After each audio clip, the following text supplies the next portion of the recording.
Welcome back to CFB Nation. I'm your host, Nino Brown. I got my guy, Mr. Get It Done, aka Dino. You see him, he's got on the yellow shirt. See if college football could be champion. Maybe we'll see, but it seems like they're the favorite going into it. That's my guy. How we doing tonight, buddy? Not too bad. I mean, you know me, I'm a Big Ten guy. I'll always root for a Big Ten team. And knowing that the champion, whoever wins it, will be playing in the Big Ten next year, puts a smile on my face. I'm pretty sure you didn't have a smile on your face the other day. Oh, Watching, earlier yesterday? watching No. Iowa. Yeah, Yeah, yeah. no, that was a shit show. Yeah, I look at the chat and he goes, I may be giving up my Hawkeye membership after this. This guy's terrible. Well, Uh, when the crowd is the loudest, when your backup quarterback comes in with 6 minutes left in the game, you know your offense is shitty. I yeah, mean, and in like 6 plays, he was Iowa's leading rusher. So, I mean, it was bad. I called him coming in. I'm yeah. like, you were like, no way. I'm like, it looks bad. It looks bad. But Well, it when you took him see a us, yeah, when you see us on the screen, you know the deal. It's Devy. You want to talk about Russian? This gentleman, coming out of your neck of the woods there, Iowa. Uh, Yep. Abu Sama the third. This kid, I think is going to be something special. Caught my eye mid-year, and then he got a couple starts down the end here, and he's going to be something. I think we're going to break him down, talk to you why he could be, you know, an asset down the line in fantasy, college football fantasy. Also, he probably could be like I said, a darling in this game. Someone to come that could take off it. You could be seeing, taking off early to the NFL draft as a junior, or however it may be. We're gonna break it down. It's Abu Sama the third, 5'10", 180 pounds, 3-star recruit. In high school, he was a running back and DB, right? Out of Des Moines, Iowa, Southeast Park High School. And my guy, who's fluent in what goes on in Iowa, they are a top 100 high school football program. These guys legit. My man said in the green room, most of these guys all go D1 after they graduate. Um, he's a class of 2023, RB 52. I've been saying this for a minute now. Last year's class and this year's class, whoever's ranking these running backs in a whole, they need to sit down and reevaluate what's going on. You had Judkins down in the 50s in his class. It's crazy. Damian Martinez was down in the high, crazy. This guy, I don't understand it. I don't know where they're getting it from, but I think they need to reevaluate that process. He was the 7th best running back in Iowa. I think that is a travesty as well. Talk to me a little bit about your guy. Yeah, so like you said, he plays at Southeast Polk. They're 3 time in a row state champion, easily top 100 team in the country. But for Abu, he was a 2022 Iowa Gatorade Player of the Year, 2022 Army Bowl participant. And you know me, I love those kids who do multiple sports in high school. So he ran track in high school. In the 100, he ran a 10.91 100, 22.43 200, and he did long jump where he was a state champ, jumping 24 feet 10 inches. Yeah, yeah, Yeah. like I can't even like see that far, and he's jumping it like, You're gonna see some of those hurdles over these guys coming in low. It's oh gonna yeah, happen. It's bound to happen. So what you're telling me is this kid's a freak athlete, right? oh 100%. And he got that juice. Yep. So let's talk a little bit about Southeast Park. Uh, in his junior year, 931 yards, 12 touchdowns. His senior year, 140 attempts, 1,400 yards, 28 touchdowns, 10 yards per catch. My man had a game where he went off for like 200 and something, 280 something yards, 3 touchdowns at the end of his. It was in the championship game, I want to believe, in high school. You want to talk prime time player? This guy, when the lights go on, he loves it. He like sucks it in, absorbs it all, and just performs. I like every single thing about this guy's game. He didn't get many opportunities to catch the ball in high school, but he has the capability. I think it's excuse me, a travesty at the teams that offered him. I think where his ranking was, I think people just went by where he was ranked, not by his game. Let's talk to me about his office that he had. Yeah, first off, I mean, I'm not surprised that he went for 200 and some yards. I mean, his offensive line was highlighted by Alabama tackle Caden Proctor. Who got Uh, exposed? Got exposed. Yeah, that's for another time. But yeah, offers wise, he obviously had both Iowa State, Kansas State, all the Midwest schools. Arkansas State tried to make a play pretty late. His quarterback Jackson Daly, who will probably be their starter next year, they offered him a scholarship, hoping to get Abu to come play with them. Eastern Michigan of the MAC. But like you said, he wasn't. If it wasn't in the Midwest, a lot of schools weren't looking at him, and I think that was a mistake. Yeah, this kid in the Pac-12, bro, like USC, Oregon, even like even Could Washington. you Like imagine him being the power back with Bucky Irving? that's what I'm saying. Like that's Like like that's scary. I know they had Jordan, right? He's the he Right, would be right. Jordan. He could have been Jordan, like, but he could Yeah. do that for any other team. Like he's got that physicality to him, but he also has that speed, and it's like when we get to the play comps later, that's why one of them. It's kind of like a combination of both guys for me, like Hmm. the way they both play. Let's talk about some of the things that I thought jumped off the screen to me when I watched them. I had it was a little extra long intro because I wanted you guys to see a little bit more of his game. If you're not familiar with him, and I know not many guys are familiar with Iowa State running backs. Probably the only one you know of is Brees Hall, right? You know what I'm Right. saying? So because David Montgomery. right, well, they probably don't even know that Dave Montgomery went to Iowa State. Probably So not. Yeah. you know what I mean? But they only know what's new and what's fresh. So Brees Hall, but um, yeah, this kid can kind of just do it all. He's got straight line speed. If you get him going in a straight line, good luck trying to catch him. You saw it in the intro multiple times. He got to the outside and went straight, and he was gone. He is twitched up. You talk about, they say, oh, he can make you miss in a phone booth.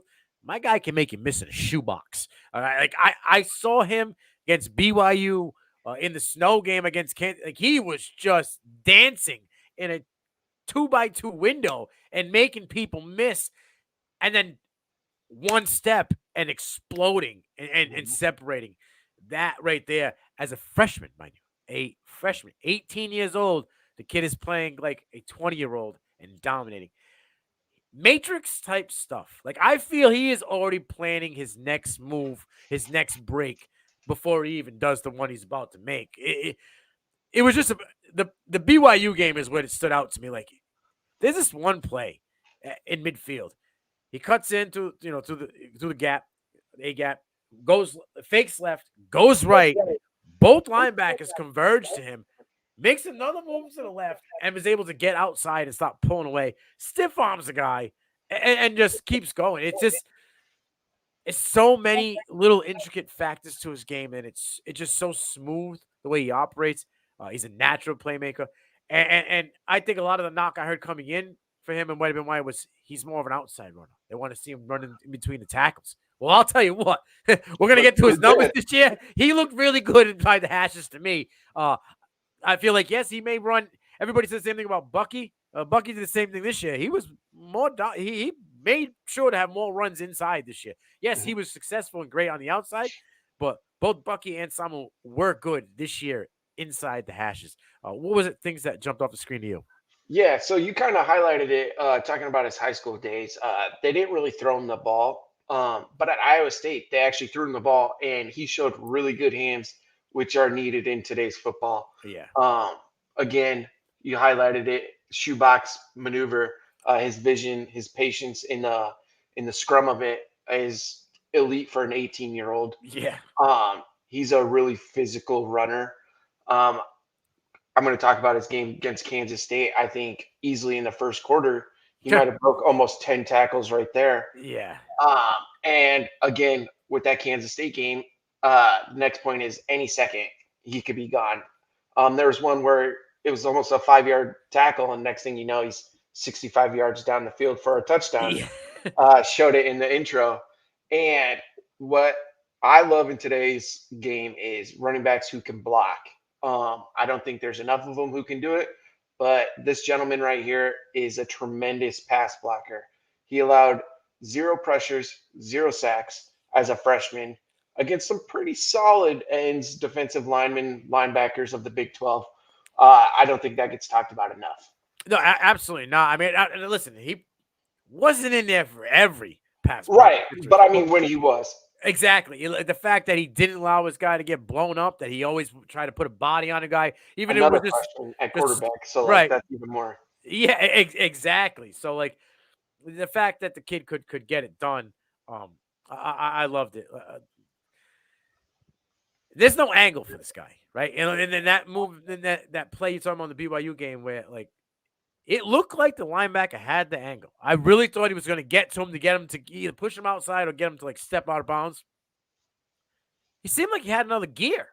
It just and it was smooth. Like he just like the Nas kid Yeah. did, and he just pulled away. Dude, it was crazy. And like you said, he's 18 years old. He's an 18-year-old kid. He's playing well beyond his years. Um, we're gonna talk about this year at Iowa State. 84 attempts, 614 yards, 6 touchdowns. He averaged 7.3 yards per carry. He had 7 receptions, 57 yards. Again, 7.3 yards per catch. And this is where it gets kind of stupid. Okay. I just read that. I'm like, Yeah. 614 yards total. 550 of them were after contact. Hold up. Come here. Let me talk to you a little bit.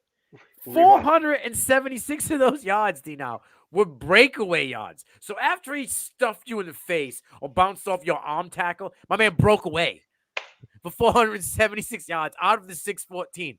Oh, he's not very good on the out. He's only good on the outside. He can't run on the inside. Well, 41% zone, 43% gap. My man can run anywhere on the field. You give him the ball. That's simple. What are your thoughts?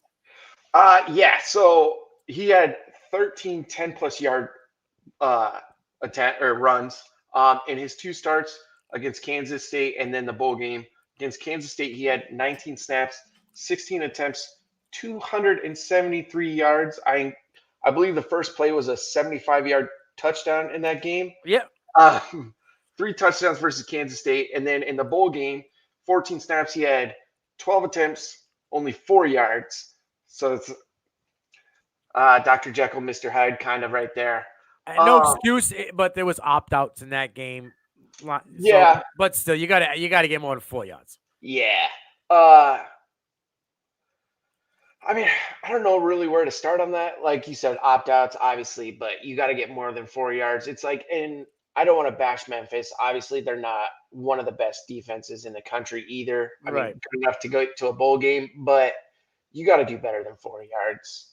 Oh yeah, I was. It kind of was like a little alarming to me because it's like, oh, okay, buddy, what happened in that game? Like, And I mean, I don't know if it got down to the like. Obviously, Iowa State trailed in that game, and they just became pass happy. Is that why? Like, well, yeah, Hennigan had 4 touchdowns, so they were airing the ball out. Right, yeah, they were down early. I think it was like 34-24, or 36-26 final, but Memphis jumped out to a 19-0 lead in the first right, quarter. So you ain't running the ball. You know what I mean? right, yeah. Yeah, it's gonna be interesting. I like to see what are they gonna do at QB, right? Are they gonna give it to the kid? I think so. Is he gonna be the guy? What are they gonna do in this wide receiver department? The guys coming in, guys going out. You're gonna need to bring some playmakers in, right? You can't because if you don't, now you're gonna stack the box and you're gonna make this kid have to carry it 200, 225 times a game. And that could, kind of hurt his development. When you're getting 2 yards per carry because your O-line is terrible and there's no other playmaker, we'll have to see. But what I see from him, what I like about him, and people can be like, oh, those are big names you're talking about.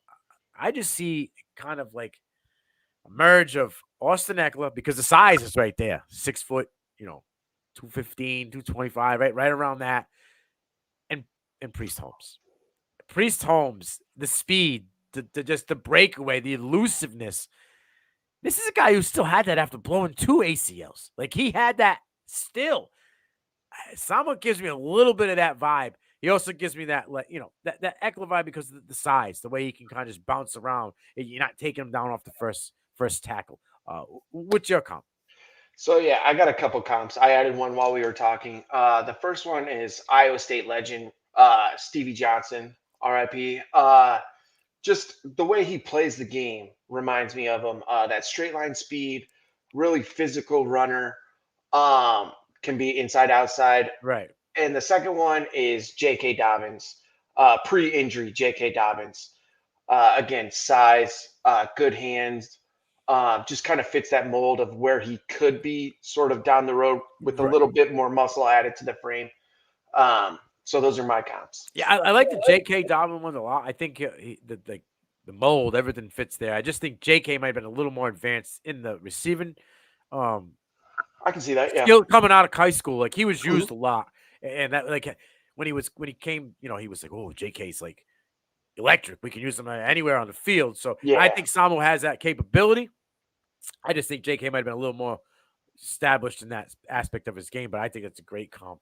Um, I think all those gentlemen, all four of them, anywhere along his career and his growth, he could kind of mold into one of those guys. So, um, if you don't know, if you have a chance to in this offseason in college football fantasy leagues and stuff, in the Devy League, C2C, whatever it may be, if you can get this guy, I would try to get him. He might cost you a little bit, but I think you're going to see a little bit more in the targets and receiving coming into this next season. 84 attempts is nothing. Okay. So Yeah. you're about to see 160 easy. Easily.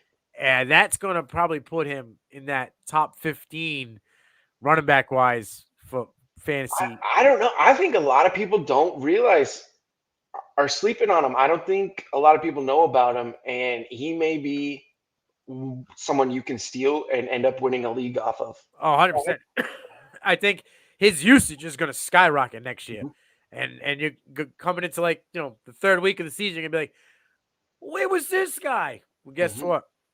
CFB Nation, Devy Dollins, we were letting you know early. That's what we try to do. We try to get these guys out there before they blow up. Right on the Richter scale, on the cusp. Is he going to make it? Is he not going to make it? We just want to let you know what's going on. Next week, we got a guy out there, likes getting laid. Get your minds out of the gutter. He plays for Hawaii, right? And it's Pof Ashlock. This guy took over the first 5 weeks of the season. Brandon Schlager was just chucking the rock out there for him, and he was just grabbing it all over the place. And Schlager's coming back. He entered the portal, came back, and now he's got his guy. He was a freshman as well. So I think you'll like his game. If you like, electric wide receivers who have big play capability, Ashlock's one of the guys you're going to like, you appreciate. So check us out. When they're on the screen, it's Dino Brown. It's Devy Dollins time. And we'll be back next week to bring you another episode. We out.